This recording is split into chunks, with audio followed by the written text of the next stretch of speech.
어린아이를 사랑하신 주님, 우리 찬양대를 통해서 함께 찬양하게 하시니 감사합니다. 더 많이 우리의 자녀들, 어린이를 사랑하는 우리 부모들, 우리의 믿음의 기성세대들을 되게 하여 주시옵소서. 말씀의 자리로 나갑니다. 성령님 이 시간도 임재하사 강한 바람처럼 세미한 음성으로 말씀하여 주옵소서. 예수 그리스도의 이름으로 기도하옵나이다. 아멘.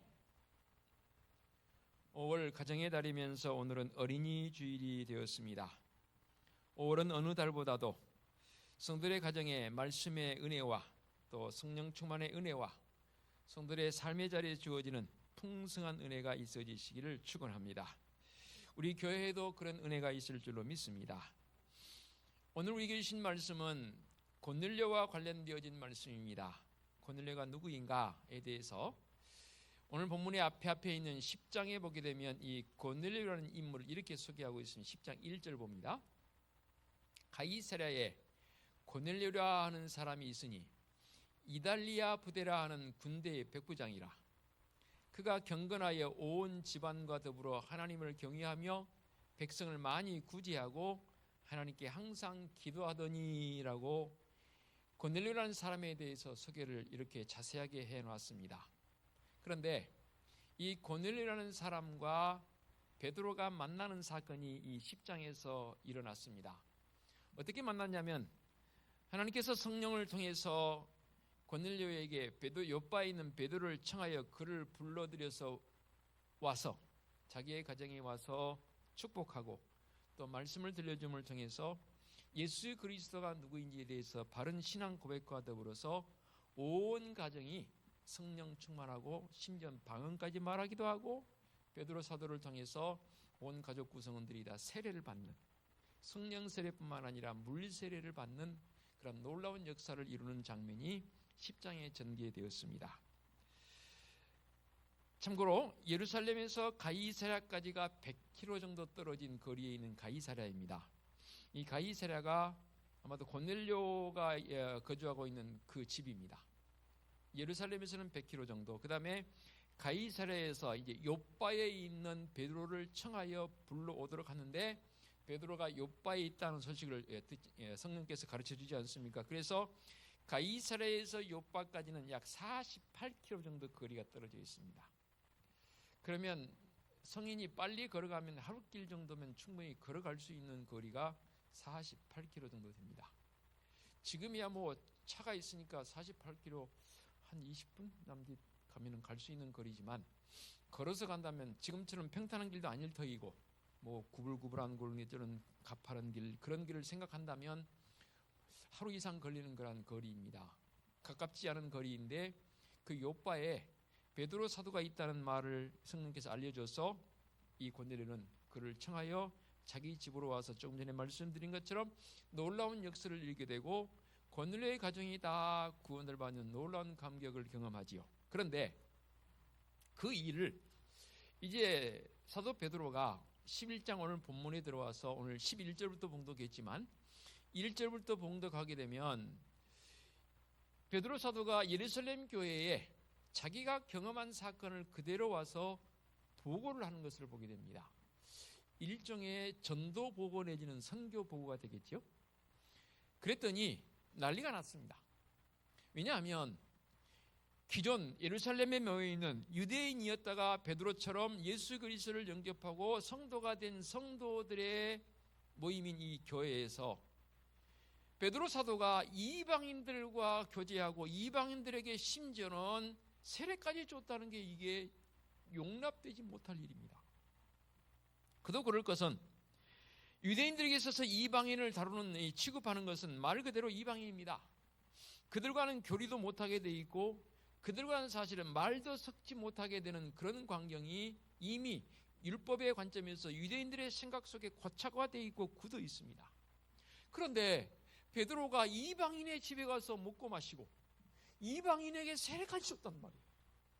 그것을 사도 베드로가 예루살렘 교회에 와서 보고를 하니까 예루살렘 기존 성도들의 마음속에 이게 편치가 않은 거예요. 심지어는 저 뭐하는 짓이야? 베드로 사도를 비난까지 하고 있단 말입니다. 그러니까 베드로 사도가 여기서 더 정확하게 자세하게 이제 당시에 있었던 그 상황들을 설명을 하고 있습니다. 당시에 있던 상황의 설명을 좀 더 깊이 있게 다루면 이런 내용입니다. 17절 하반절에 내가 누구이기에 하나님을 능히 맡겠느냐라는 그런 표현을 사도 베드로가 합니다. 이 말이 무슨 말이냐면 베드로 자신도 어찌 보면 고넬료의 집에 가기를 주저했을 것 같기도 해요. 아니 주저했으니까 사실은 안 가려고 했단 말이에요. 그래서 하나님께서 베드로에게 환상까지 보여주지 않습니까? 금지되어 있는 여러 가지 먹어서는 안 될 그런 동물들이 있단 말입니다. 그런데 그 동물을 보자기에 싸서 베드로 사도에게 내려주는 환상까지 봤단 말입니다. 그러던 차에 고넬료가 보낸 하인들이 베드로에게 와서 2차 전차에서 우리 주인이 당신을 청합니다. 오셔야 됩니다. 가십시다 하고 해서 따라왔단 말이에요. 그래서 그런 놀라운 고넬료의 가정이 예수 그리스도를 믿고 영접하게 되는 그 광경, 이 모든 것들이 다 하나님의 명령이었잖아요. 성령을 통해서 하시는 일이었죠. 그러니까 내가 누구이기에 하나님을 능히 맡겠느냐? 그럴 수 없다는 거예요. 18절 상반절에 보니까 계속해서 이런 말씀하고 있죠. 보겠습니다. 그들이 이 말을 듣고 잠잠하여 하나님께 영광을 돌렸다고 그랬습니다. 그들이 누구냐면 이 예루살렘 교회의 성도들을 지칭합니다. 그들이 이 말을 듣고, 이 말은 뭔 말이에요? 베드로 사도가 그동안 경험했던 그 예루살렘 교회에 선교 보고하고 있는 그 내용을 이 성도들이 듣고 이제는 잠잠합니다. 잠잠했다는 말은 무엇을 전제하고 있습니까? 그 전에는 감론을 받겠다는 거예요. 심지어는 삿대질까지 해가지고 비난까지 했단 말이에요. 그래서는 안 되는 거 아니냐 말이야. 당신 뭐하는 짓이냐 말이야. 베드로 사도를 향해서 기존 교회 성도들이 너무너무 비난을, 제자들도 같은 마음을 가지고 했겠지요. 그렇게 비난을 한 것에 대해서 이제는 잠잠하여 오히려 하나님께 영광을 돌리면서, 그러면 하나님께서 이방인에게도 생명 얻는 회개를 주셨다 하느니라. 비로소 여기서 깨닫습니다. 성령의 사역, 성령의 역사를 여기서 깊이 있게 이제 교회의 성도들과 더불어서 베드로와 함께 깨닫는 기존 교회 성도들의 모습을 보게 됩니다. 특별히 제자들이 더욱 그러했겠지요. 그렇습니다. 하나님께 영광을 돌리고 예수 그리스도 안에서 화평을 이루어서 하나가 된 성도들은 새로운 사명 인식을 갖게 되게 되는데요. 그 사명 인식이 뭐냐면 바로 이방인에게 선교의 역사를 이루게 됩니다. 그래서일까요? 오늘 본문 이하 19절의 말씀을 통해서 보면 이런 장면이 등장합니다. 그때에 스데반의 일로 일어난 환란으로 말미암아 흩어진 자들이 베니게와 구브로와 안디옥까지 이르러 유대인에게만 말씀을 전하는데 그 중에 구브로와 구레네 몇 사람이 안디옥에 이르러 헬라인에게도 말하여 주 예수를 전파하기 시작합니다. 안디옥 지역이 이제 예루살렘에서 비하면 상당히 남단으로 내려와서 거리가 지금으로만 다른 나라예요. 거리가 멀어요. 그래서 안디옥까지 내려와서 그곳에 이제 선교 사역을 복음을 전하는데 놀라운 역사가 일어나요. 그 안디옥 교회의 수가 엄청나게 불어나요. 그리고 그곳에 은혜 충만한 모습의 교회가 든든히 세워져 가니까 바나바를 그곳에 사역자로 보냅니다. 안디옥 교회가 얼마나 든든히 서갔는지, 그리고 세상 사람들이 바라보기에 안디옥 교회의 성도들을 바라보면서 뭐라고 지칭을 하냐면 오늘 본문 이하에 있는 26절 볼까요? 11절 26절. 만남에 안디옥에 데리고 와서 둘이 교회에 1년간 모여 있어 큰 무리를 가르쳤고 제자들이 안디옥에서 비로소 그리스도인이라 일컬음을 받게 되었더라.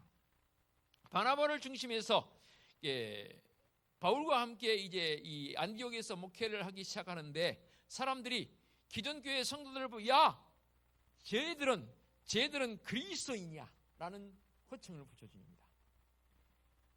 크리스찬, 우리가 영어로 크리스찬이라 하지 않습니까? 그 크리스찬이란 이름이 이 안디옥 교회에 믿지 않는 자들로부터 처음 지칭하게 됩니다. 붙여지게 되는 거죠.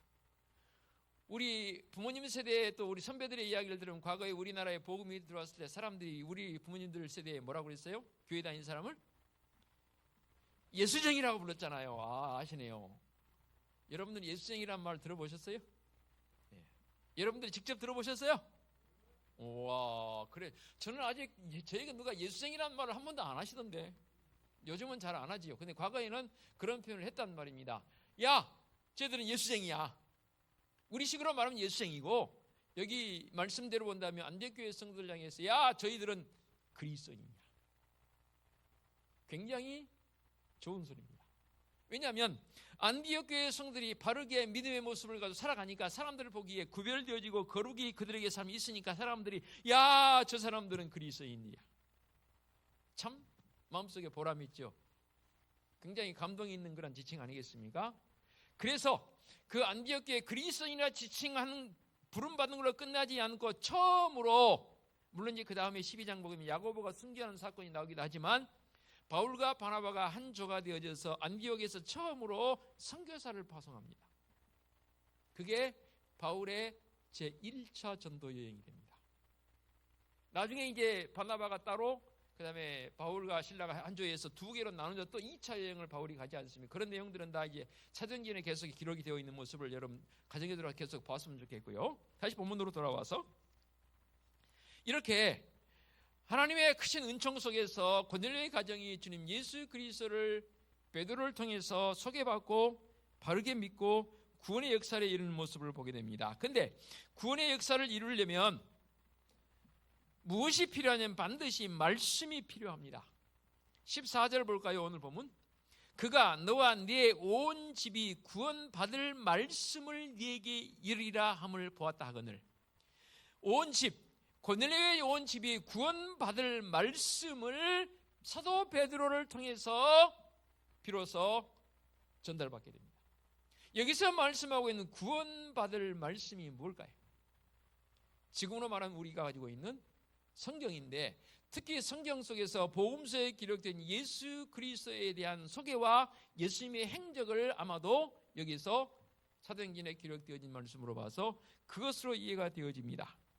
그러니까 믿음의 성들의 가정에는 반드시 말씀의 능력이 있어야 한다, 그 말입니다.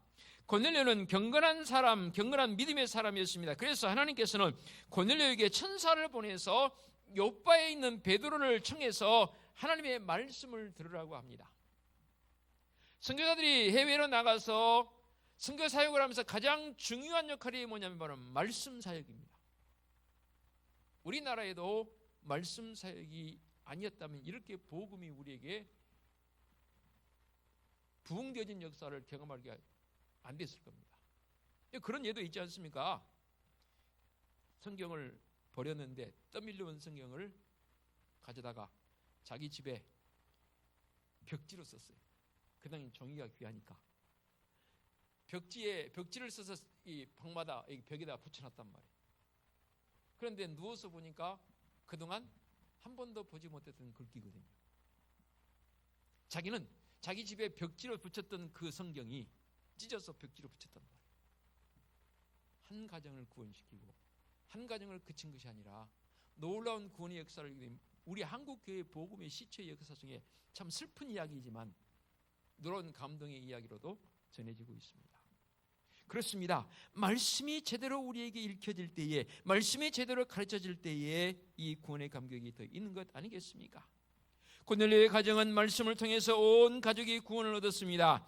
아무리 많은 것으로 구제할지라도 말씀이 없으면 사실 구원받을 수 없습니다. 말씀을 들음으로 우리의 믿음이 생겼고, 믿음이 생김을 통해서 이게 구원의 감격이라고 우리는 고백하고 있지 않습니까? 고넬료는 이방인 백부장이었지만 경건한 사람이었다고 했지 않습니까? 그리고 하나님의 말씀을 사모하는 사람이었습니다. 천사의 말 한마디에 사람을 먼 곳까지 보내서 베드로를 초청해서 자기 집으로 불러오도록 하겠습니다. 왜요? 뭐 때문에요? 복음의 말씀 들으려고. 사도행전 10장 2절 다시 봅니다. 고넬료의 가정은 온 집안과 더불어 하나님을 경외하며 백성을 많이 구제하고 하나님께 항상 기도했다라고 했습니다. 말씀을 사모하고 가까이 하는 가정은 온 가족이 경건한 모습을 보이게 됩니다. 하나님을 사랑하고 이웃을 사랑하는 복된 가정으로 바뀐 줄로 믿습니다. 그렇습니다. 말씀을 사모해서 말씀을 늘 읽고 듣기를 즐겨하는 가정은 하나님과의 관계도 이웃과의 관계도 좋을 수밖에 없습니다. 믿는다고 하면서 가정이 불화합니까? 여러 가지 원인이 있겠지만 가장 큰 원인을 분석하라면 말씀이 없습니다. 말씀이 사라져버리게 되면 그런 가정으로 변질돼 버립니다. 교회 안에서도 마찬가지입니다. 모이면 말씀 보고, 모이면 기도하는 그 교회가 진짜 아름다운 교회의 모습이, 모이면 세상 이야기하고, 모이면 누구 험담하고, 그런 교회가 아름다운 모습이 될 리가 없지요. 그러지 않겠습니까? 15절의 말씀 보니까 그리고 그들에게 성령 충만의 역사가 임재하는 것을 보게 됩니다. 15절은 내가 말을 시작할 때 성령이 그들에게 임하시기를 처음 우리에게 하신 것과 같으니라. 이 말이 무슨 말이냐면, 처음 우리에게는 마가다락방에 이 성령 체험을 경험했던 베드로 있잖아요. 그래서 고넬료의 청함을 받아서 고넬료의 집에 가서 베드로가 이 말씀을 시작하는데, 와, 마가다락방에 임했던 성령의 임재적 역사가 이 고넬료의 집에도 그들이 있는 거예요. 여러분 놀랬겠습니까? 안 놀랬겠습니까? 베드로 사도가 얼마나 놀랐을까요? 그리고 베드로 사도 나름대로 은혜 충만했을까요? 그런 모습이 이 고넬료의 가정에 있더라 그 말입니다. 성령을 받은 그들은 심지어 방언을 하기도 하고 하나님을 높일 뿐만 아니라 그들을 물로 세례를 받게 됩니다. 그 당시 이방인의 가정으로서는 놀라운 일이라 하겠습니다. 이렇게 말씀을 사모하는 가정은 어떤 가정이든 성령 충만의 가정이 되는 줄로 믿습니다.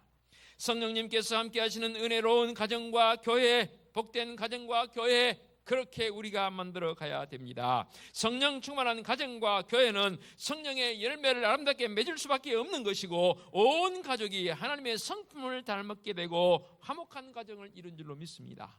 그저 말로만 5월 가정의 달 화목한 가정 만들어 가십시다 하지 말고, 우리의 심령 속에 말씀의 능력과 성령 충만의 은혜가 있게 되면 우리의 가정은 그렇게 변화된 줄로 믿습니다.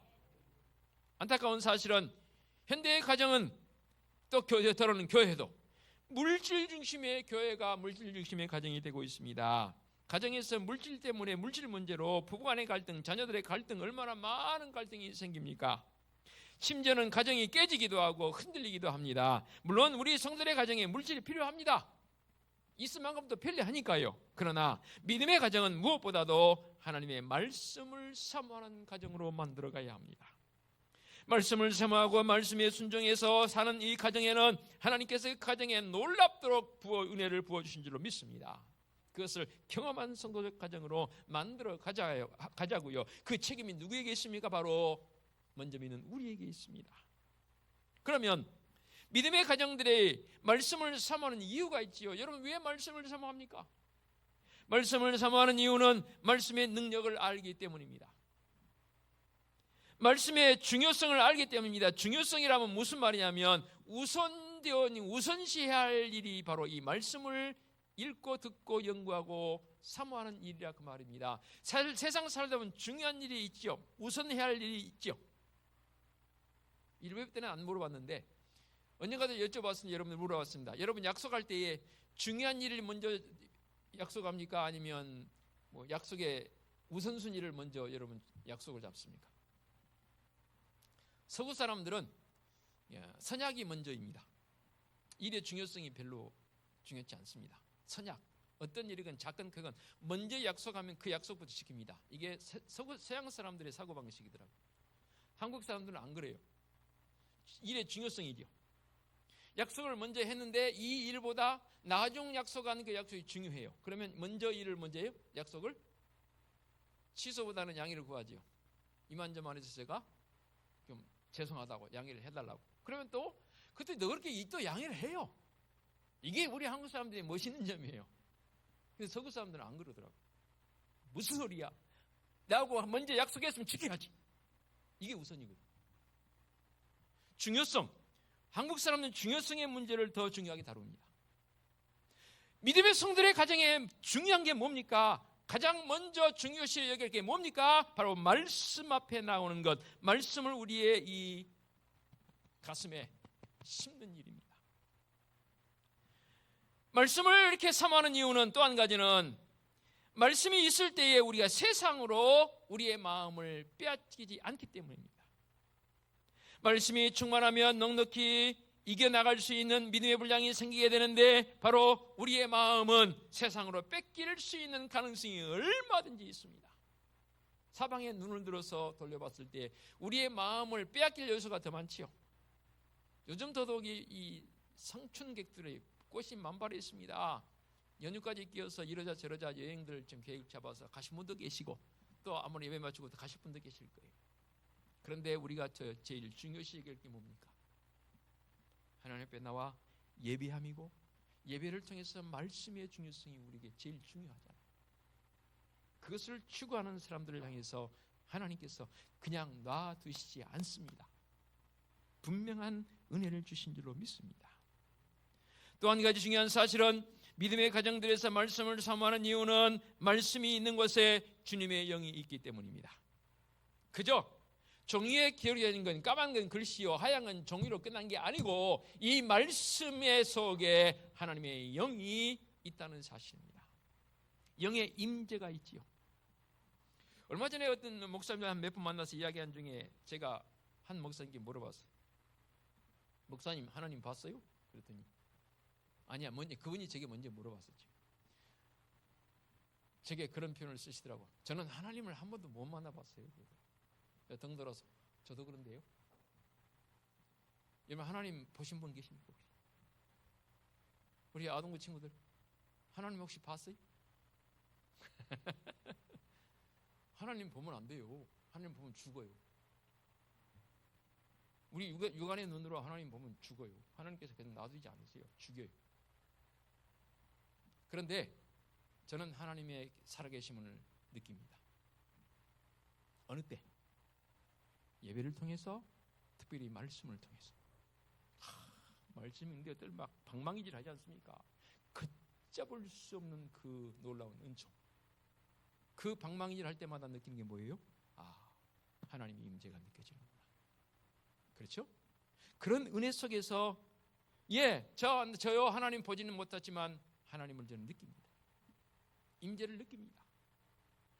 아마도 고넬료의 가정은 이렇게 말씀을 통해서 하나님의 임재를 느끼는 복된 가정이 되는 줄로 믿습니다. 그 말씀 마무리는 그러면 말씀을 사모하는 가정에 어떤 일이 일어납니까? 고넬료를 예를 들어 봅시다. 온 가족이 구원을 얻습니다. 고넬료 한 사람만 세례받은 게 아니고 온 가정이 구원을 얻었습니다. 좀 안타까운 것은 요즘 갈수록 가족 구원에 대한 부분이 강조되지 않고 가족 구원에 대한 중요성을 좀 우리가 상실하고 있는 것 같아요. 그렇죠? 그래서 제가 어렸을 때만 해도 가족 구원을 위해서 얼마나 목회자들이 많이 강조했는지 몰라요. 저도 여러분들 이 말씀을 주면 좀 마음속에 죄송함이 있더라고요. 이제부터서라도 가족 구원의 중요성을 좀 강조해야 되겠다는 생각을 해요. 과거에 남편만 믿었거나 또는 아내만 믿었을 경우 남편 구원을 위해서, 아내 구원을 위해서 얼마나 우리가 애썼고 기도했습니까? 또 자녀들이 믿지 않을 때 얼마나 자녀들의 믿음 구원을 위해서 얼마나 애썼는지 몰라요. 특히 부모님들에 대해서. 그렇죠? 왜냐하면 부모님들은 연령적으로 저보다 먼저 하나님 나라에 갈 거니까, 세상을 뜰 거니까 그 영혼이 불쌍해서 구원 얻기를 바라는 간절한 자녀의 기도가 있었단 말이에요. 갈수록 이게 흐려져요. 어때요? 여러분의 가정 아직 구원에 이르지 못한 가족 구성이 있음에도 불구하고 마음이 편안하십니까? 요즘은 그 강조하지 않으니까 그냥 그러느니 하고 지내십니까? 오늘 말씀을 듣고 믿음의 성들의 가족 구원을 위해서 좀 더 마음을 고삐를 좀 조이십시다. 그리고 더 열심히 기도하십시다. 하나님, 내 아내가, 남편이, 부모님이, 내 자녀들이 아직도 주님 예수 그리스도를 제대로 알지 못하고 있습니다. 마음이 가슴이 아픕니다. 긍휼히 여겨 주옵소서. 말씀을 삼하는 고넬료 가정의 구원에 임했던 것처럼 또 그들은 단순히 그냥 구원의 감격으로만 그치지 않았습니다. 이 고넬료는 어떤 사람이냐 한 번 더 소개를 합니다. 10장 22절 볼까요? 이런 표현이 있습니다. 그들이 대답하되 백부장 고넬료는 의인이요 하나님을 경외하는 사람이라 유대 온 족속이 칭찬하더니요. 대단한 사람입니다. 이 사람은 하나님을 경외한 사람이었기 때문에 의인이라 칭함받았고 유대 온 족속이 칭찬하는 사람입니다. 칭찬을 먹고 사는 사람입니다. 더할 나위 없습니다.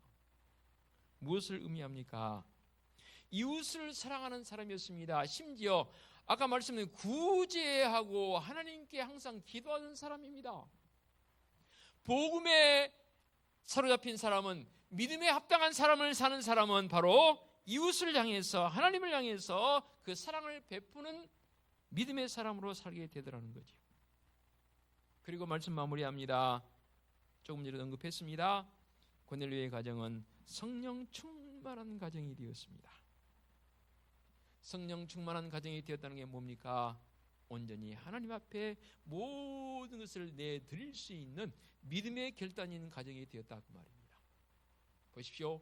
구원에 이르렀고 하나님 사랑하고 이웃을 사랑한 모습으로 그 가정이 바뀌었고 심지어는 성령 충만한 모습으로 바뀌어버린 고넬료의 가정.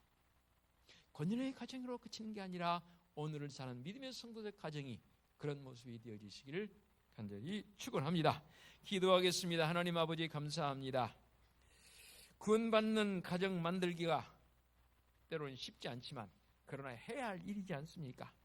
고넬료의 가정을 바라보면서 우리의 가정이 주님 예수 그리스도를 통한 온전한 구원의 반열에 들어서는 복된 성도들의 가정이 되어지도록 역사하여 주시옵소서. 예수 그리스도의 이름으로 기도하옵나이다.